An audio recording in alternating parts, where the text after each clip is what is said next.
All right, we're about to dive into the biggest story there is, and I'm not just talking about human history. No, this is a 14 billion year epic that connects the very first moment of time directly to you. Yes, you, right here, right now. I mean, that sounds pretty poetic, right? But here's the wild part. It is pure, hard science. Every single atom in your body, the ones making up the air you're breathing, none of that stuff is originally from Earth. It was all cooked up in the heart of a dying star. So when you think about it, we are, quite literally, the universe waking up and becoming aware of itself. But a story that big? I mean, where do you even begin? If everything, you, me, the stars, all came from a single point, what was that point? Well, to figure that out, we have to go back, way, way back, to the very first tick of the cosmic clock. So here we go. Our story kicks off almost 14 billion years ago. And I want you to try and picture this. Everything you see, everything that exists, all the matter, all the energy, even space itself, was crammed into a point smaller than a single atom. And then, boom! In this event we call the Big Bang, everything just erupted into being. Just look at that number. That's a decimal point, then 42 zeros, then a 1. It's a slice of a second so ridiculously short our brains can't even process it. This is what's known as the Planck era. And in this first tiny, tiny flicker of existence, the universe was so hot, so dense that our laws of physics, the ones we rely on, they just break. They totally fall apart. They have no idea what's going on. You know, in that very first moment, everything was actually simpler. The forces that run our universe today, you've got gravity, electromagnetism, the two nuclear forces, they weren't separate things yet. They were all mashed together, unified into one single, elegant superforce. It's a state of perfect unity that the cosmos hasn't seen since. But of course, that perfect unity, it couldn't last.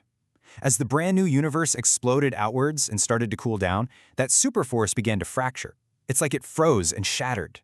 In an impossibly small fraction of a second, gravity peeled off. Then the strong force broke away. And finally, the weak and electromagnetic forces split apart. And just like that, one by one, the four distinct forces that run our reality today were born.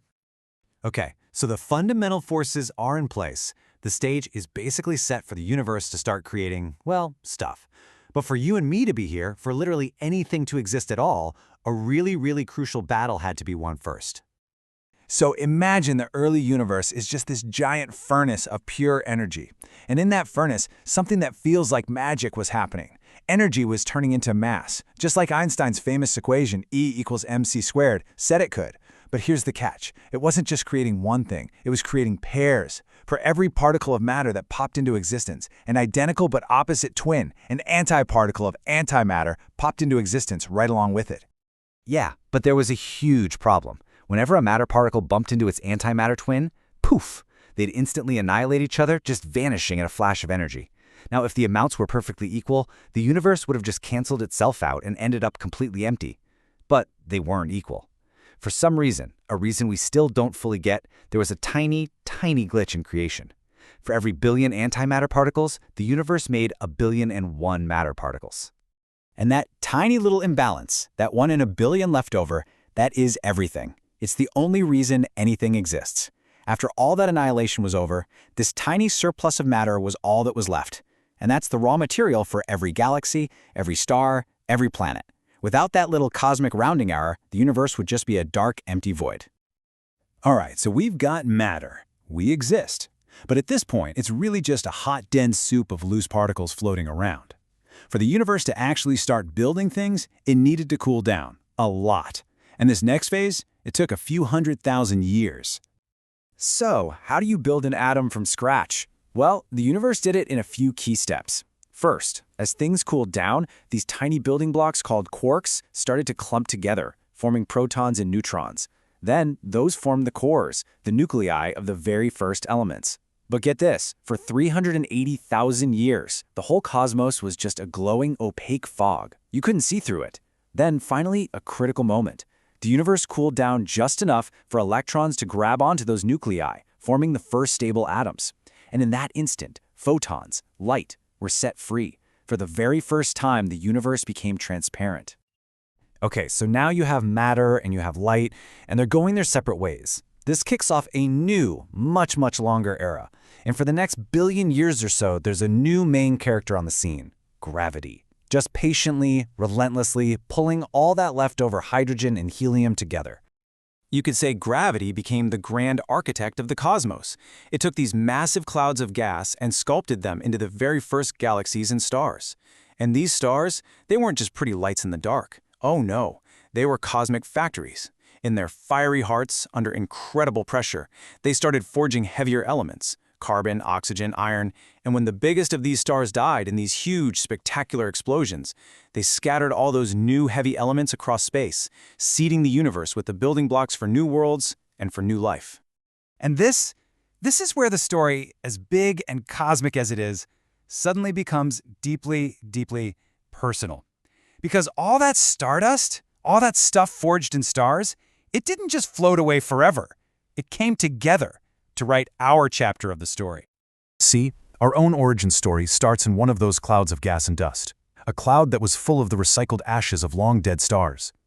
Out of that cloud, our sun and its planets were born. And Earth, well, it lucked out. It ended up in this perfect spot, the habitable zone. Not too hot, not too cold. Just right for liquid water to exist. And it was in those early oceans that all those elements from the stars finally came together to create the very first self-replicating life.